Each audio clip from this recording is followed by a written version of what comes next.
বাংলাদেশের আলেম ওলামা সুযোগ পেয়েছিল নিজের মতো দেশ গড়তে, কিন্তু বুঝল না তারা, নিজ নিজ স্বার্থে নেমে গেল।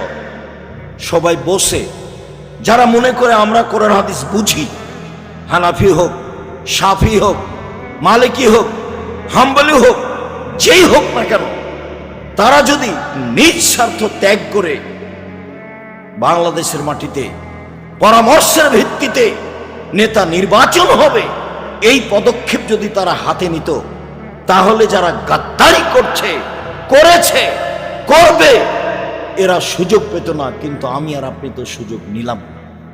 শুধু খালি ছেলেগুলো জীবন দিল, মানুষগুলো জীবন দিল, পানি লাগবে, পানি লাগবে, পানি লাগবে। সুযোগকে মাটির সাথে মিশিয়ে দিল। সবাই নিজ নিজ স্বার্থ নিয়ে চলল।